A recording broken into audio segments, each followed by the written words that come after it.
Mariana, bem-vindos ao 7º episódio do PodGen, um podcast de jovem para jovem. Oi galera, eu sou o Pedro Rovella, somos um grupo de alunos da Escola MOP que participamos de um projeto chamado Empreendedorismo Social.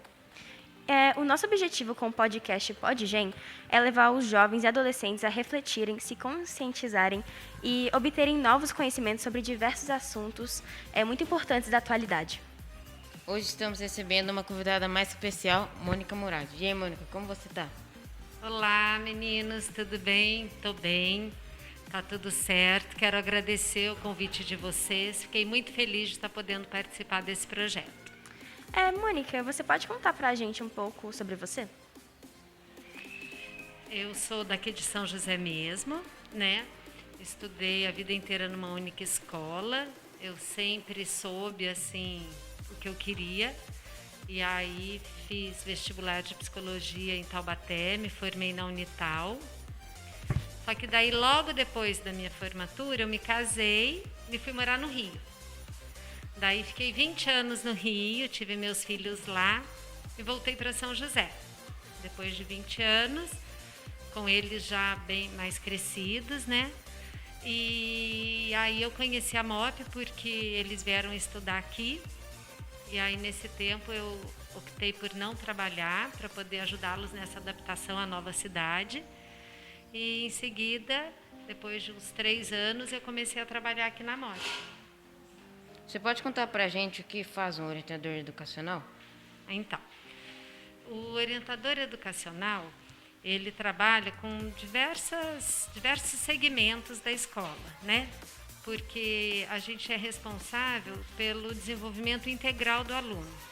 E aí, quando você pensa no desenvolvimento integral, a gente está falando das relações, a gente está falando do aprendizado, a gente está falando da convivência, né? E também do desenvolvimento pessoal do aluno. Então, eu trabalho, né, diretamente com as crianças. Também faço um trabalho com os professores, porque essa comunicação ela é muito importante. E também com as famílias. Sim, e Mônica, você pode falar pra gente como ter uma rotina de estudos organizada tanto nas aulas presenciais quanto nas online? Olha, a rotina de estudo é, na verdade, uma formação de hábito, sabe? Quando vocês, desde pequenininho, a mãe fica lá, gente, escova dente todo dia, após o almoço, após o jantar, ninguém gosta, ninguém quer, mas você faz, e aquilo acaba se tornando um hábito que você nem lembra e acaba já indo fazer? É esse o nosso grande objetivo, que vocês tenham, né, na rotina de estudo, uma formação de hábito. É muito importante que a gente tenha uma organização para que aquilo não seja um peso, uma dificuldade, que vocês consigam realmente ter aquilo como parte da rotina, né? Então é bacana quando vocês conseguem estabelecer, por exemplo, um horário. Então todo dia, mais ou menos naquele horário, almocei, descansei um pouco, eu vou começar a organizar as minhas tarefas. Também é importante que nesse momento este ambiente da tarefa, ou no caso das aulas online, este local onde a gente assiste às aulas, seja um local apropriado, né? Organizado, ventilado, sem barulho. O material que vocês precisam é bacana que ele esteja sempre ali à mão, porque senão a gente esquece o caderno, aí levanta, vai no quarto, aí passa na cozinha, aí voltou, já até esqueceu o que estava fazendo. Então, antes, a gente já deixa tudo à disposição, organizado, né?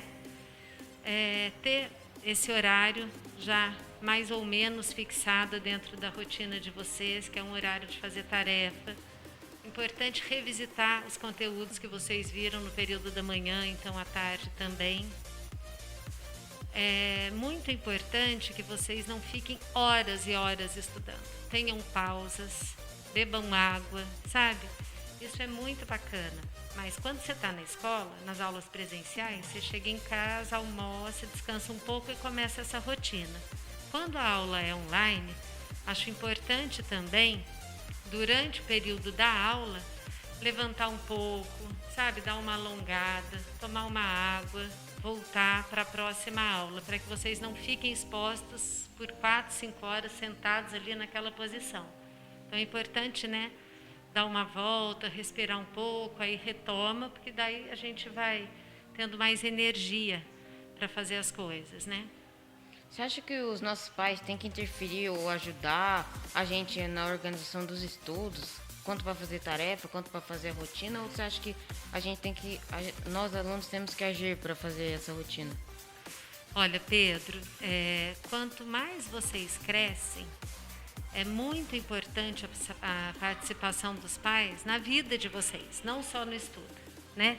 Na vida de vocês. Então, imagino que hoje em dia vocês tenham alguns conteúdos que a gente, enquanto pais, nem sabe muito ajudar.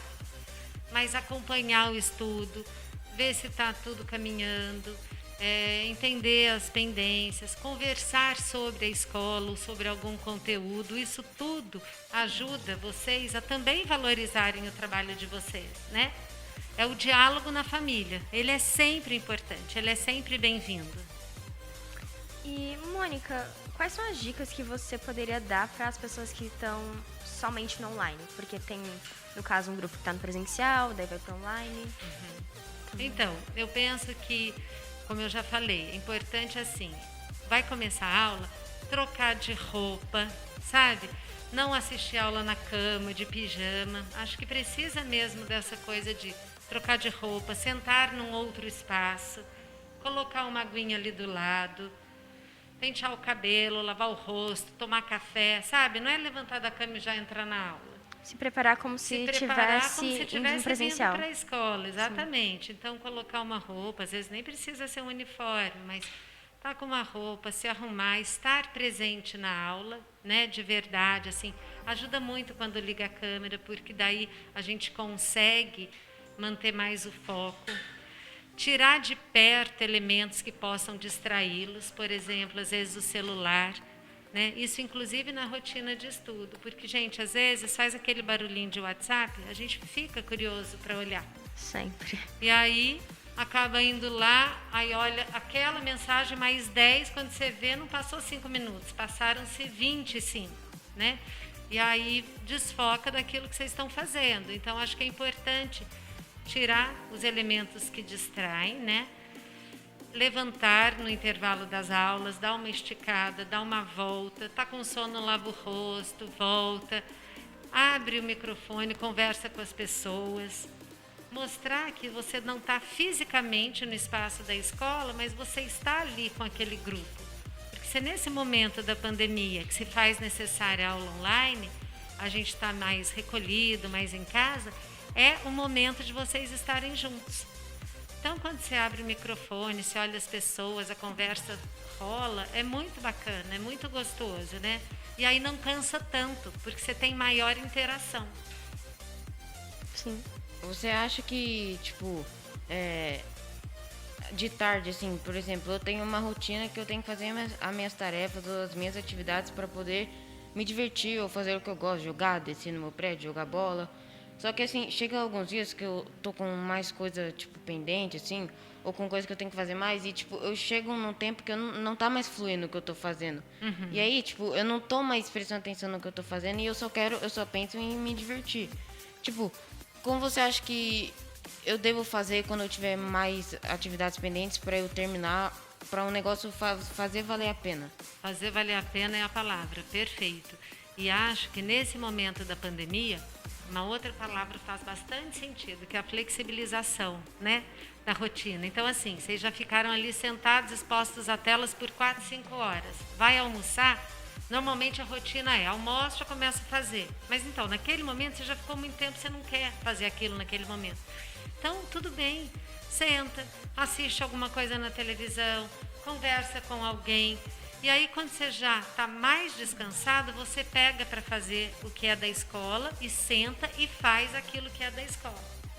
O que é ruim? Fazer com má vontade, fazer cansado, fazer com preguiça. Então, a gente precisa ter essa responsabilidade e honestidade no sentido de saber que eu estou fazendo aquilo de verdade, né? Que agora eu não estou com vontade de fazer, então, neste momento eu não vou fazer. Não, mãe, eu vou fazer daqui a meia hora. E ter o cuidado também de, quando começar a fazer, organizar. né? Então, por exemplo, hoje teve aula de português, matemática e geografia. Precisa estar fazendo as tarefas que tiveram hoje de manhã. Aí, na sexta-feira, a prova é de ciências. Então, não adianta hoje eu ficar estudando para português. Eu preciso ter uma organização dessas disciplinas, né? Uma cronologia, o que eu preciso estudar em cada semana. E esse roteiro é importante também, porque aí já está pronto, você já sabe o que você tem que fazer todo dia. Aí, nossa, hoje tem bastante coisa, então você faz um tanto, fez as tarefas, aí eu paro, vou lá, como alguma coisa, volto e estudo. As pausas, elas são muito bem-vindas. O que a gente precisa cuidar muito? De não procrastinar, o que é isso? E deixando para depois. Tem gente que às vezes tem a tarde inteira livre e deixa para fazer 8 da noite. Enquanto aquele que tem diversas atividades ao longo da tarde consegue se organizar e fazer tudo, porque ele só tem aquele momento. Então pega, faz, acabou, está livre. Ah, não, vou fazer depois. Ah, não, vou jogar primeiro. Ah, agora eu vou tirar um cochilo. Ih, o vizinho chamou, vou ali fora, então jogar bola. Quando você vê, 7 horas e você ainda não fez. Por isso que é bacana ter uma rotina, porque aí eu tenho mais ou menos aquele horário que eu sempre faço aquilo. E toda vez que eu faço aquilo mais ou menos naquele horário, eu vou formando um hábito. Uma pergunta, mas por exemplo, tá na semana de provas, você tem que estudar para uma prova, por exemplo, de português, só que você tem várias tarefas. Daí você tem que priorizar estudar para a prova ou fazer as tarefas, tipo umas 5 por aí? Ótima pergunta. Eu penso que o grande lance do estudo para a prova é dividir os temas. Sempre falei isso, né, Pedro? Por quê? Sim. Porque por mais que você estude, se você me disser assim, nossa, sexta-feira eu tenho prova de geografia, então quinta eu passei de 2 da tarde às 10 da noite estudando, eu acredito. E se você me disser, nossa, nem fui bem, eu acredito também. Por quê? Porque o importante é dividir aquele conteúdo. Então, eu estudo um tema hoje, estudo outro amanhã, daí estudo, leio, faço resumo, grifo, faço mapa mental.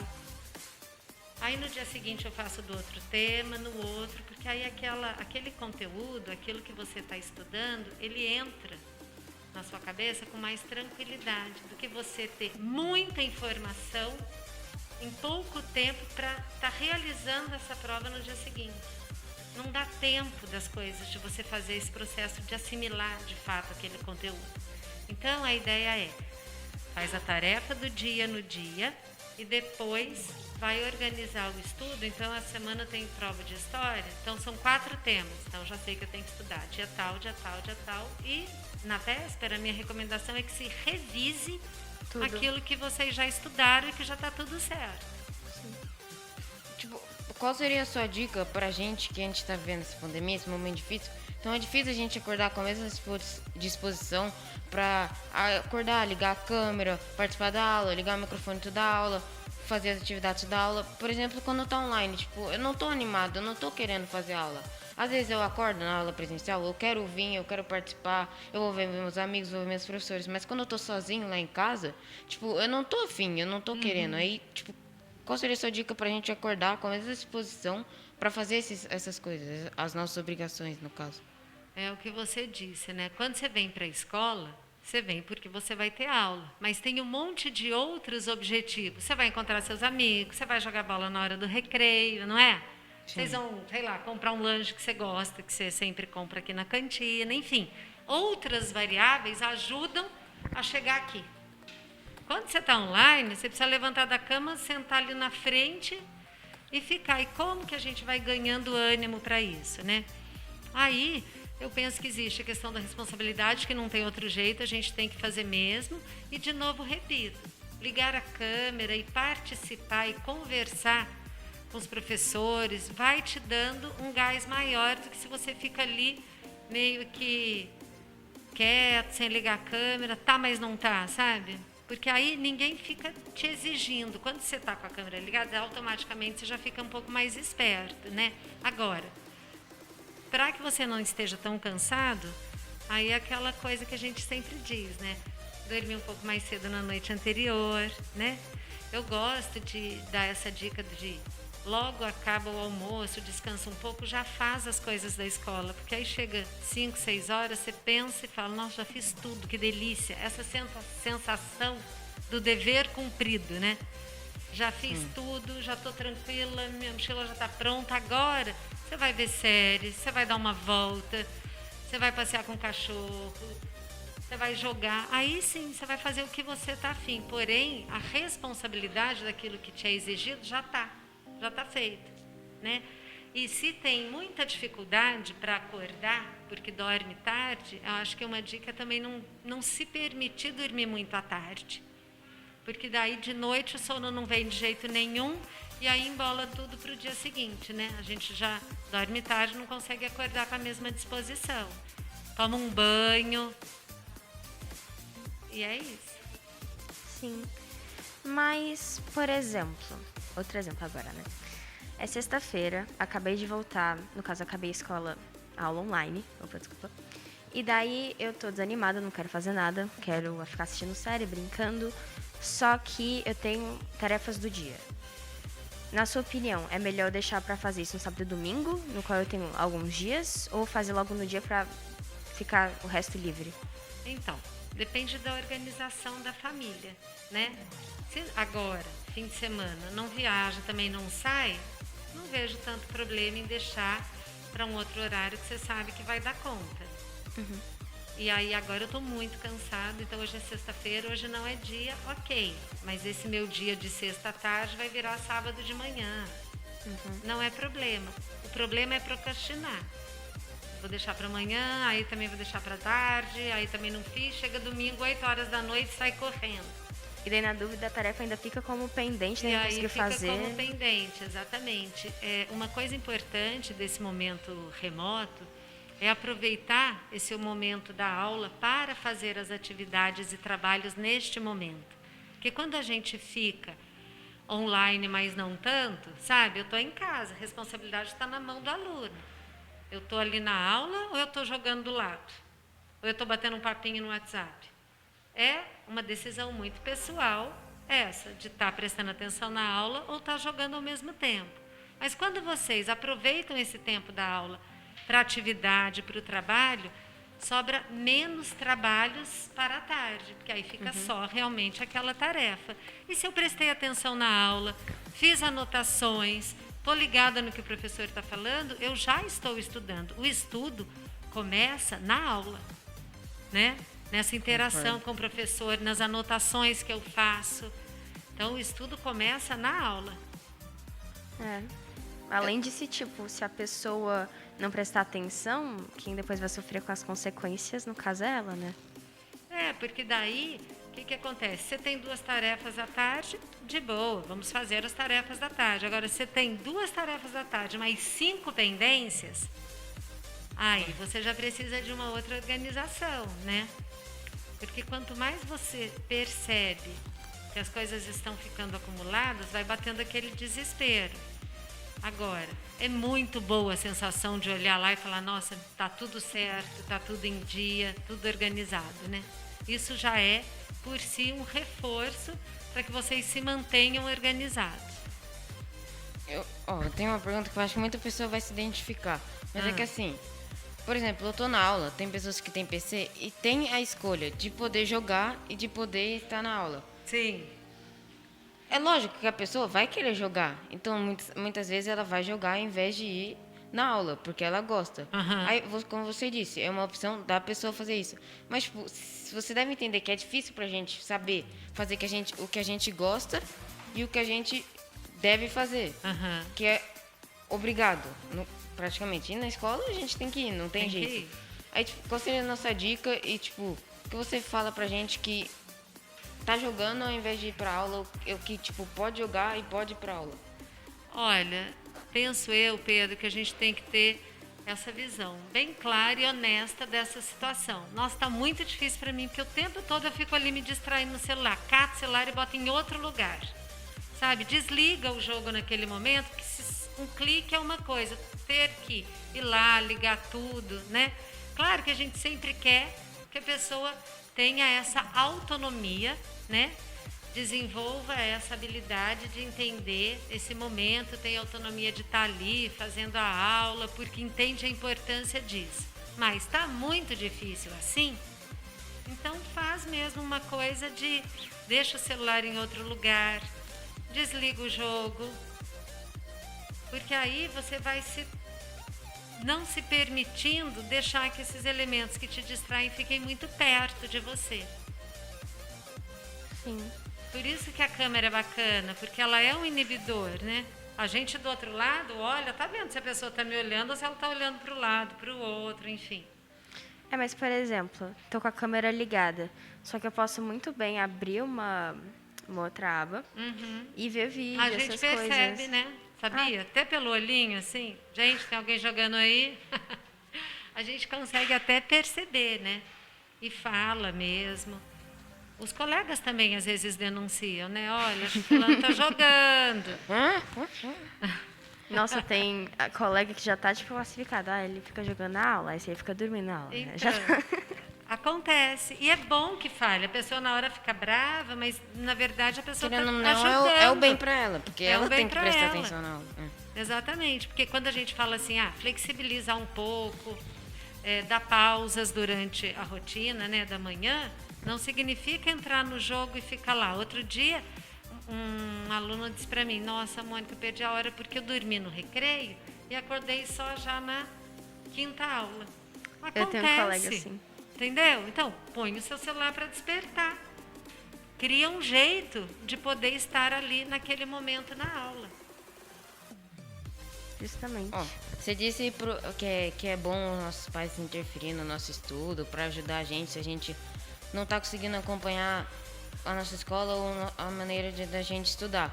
Só que assim, quando a pessoa chega no ponto que ela está conseguindo fazer as atividades, está com tudo em, você acha que os pais devem continuar tipo, dando essa ordem para o filho? Ou tipo, quais os critérios para o pai ajudar o filho em relação à escola e estudo?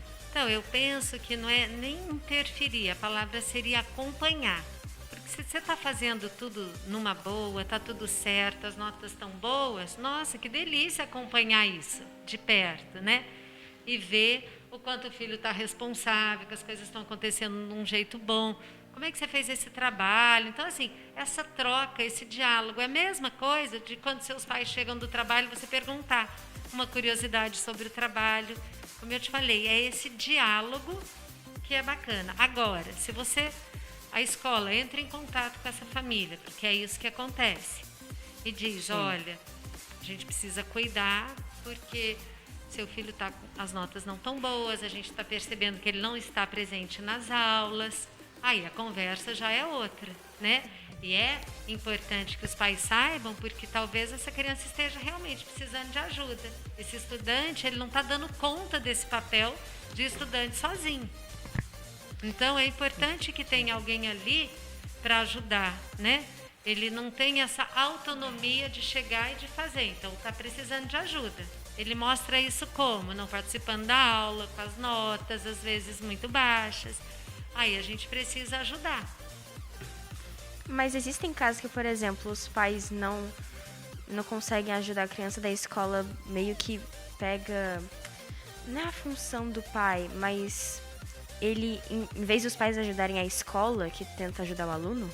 Existe também, porque o pai, ele é pai. A escola, por exemplo, a função do orientador é justamente também ajudar na formação do hábito de estudo, né? Montar uma rotina de estudo. Então, eu sempre gosto de comunicar à família sobre essas coisas que estão acontecendo, mas eu acho que é importante a gente sentar, o que está acontecendo, como que eu posso te ajudar, vamos montar aqui uma rotina juntos, né? Então, leva isso para casa, daí discute com a família. Eu acho que existe o lugar, né, da participação da família e existe o lugar da participação da escola. Sim. Para que o aluno possa se desenvolver. Sim. Acho que a gente não tem mais perguntas, mas teve a mãe de um colega nosso, de um aluno, que ajuda a gente nesse projeto do empreendedorismo. A mãe do Arthur, a Gisele, perguntou aqui, como estimular a organização individual? A mãe que está perguntando? Beleza. Então, nesse caso, ela está nos dizendo que ele está precisando de uma ajuda para se organizar. Então, penso que mostrar qual o lugar que você gostaria de estudar. Aí ele vai dizer, eu quero estudar nessa mesa aqui. Então, o que você precisa, sabe? E aí a mãe ir participando junto da montagem daquele lugar. Que materiais você precisa? Uma coisa que é bacana, que ajuda no estudo, são aqueles post-its coloridos, né? Vocês vão colando assim, aquilo vai dando uma diferenciação de canetas. Criar uma rotina e colocar lá na parede para que ele vá seguindo. O planner é importante, porque nele você vai ticando aquilo que está feito. Você coloca de azul que fez, de vermelho que ainda falta. E mostrando a importância mesmo da rotina, né? Então, assim, muitas vezes, ao invés de você impor uma rotina, você senta e conversa com seu filho na proposta de um diálogo que diz, olha, estudar você precisa. Como? Vamos então combinar juntos, né? A regra inegociável precisa estar na escola, precisa estudar. Agora, como, que horas e a organização pode ser construída junto com o aluno, justamente porque quando você faz parte desse combinado, você se responsabiliza mais por ele, né? Sim. Bom, gente, infelizmente a gente já está chegando ao final desse podcast e do Pod de Jovem para Jovem, e foi muito bom, na minha opinião, porque eu estava precisando, porque no 6º ano que você fala sobre isso com eles, eu não estava aqui. Então foi bom eu ter aprendido e ter tido essas dicas, assim eu consigo organizar melhor os meus estudos. Mari, linda. A gente queria agradecer a vinda da nossa convidada, Mônica. Foi muito legal conversar com você. Gente, adorei, muito obrigada. Projeto lindo de vocês. Muito legal, parabéns pela iniciativa e contem comigo. Um beijo. Bom, gente, só uns spoilers à parte, bem rapidinho, é que no próximo a gente vai ter uma psicóloga, a Simone Estácio, que ela é especialista em adolescentes, e esse podcast ele vai para o Podgen Games, então não percam. Pessoal, não esqueça de deixar o like, compartilhar o vídeo. E se tiver alguma dúvida, vocês podem mandar no Instagram da MOP, Escola MOP Oficial, acho que é isso. Ou também aqui no podcast mesmo. Valeu e tchau. Tchau!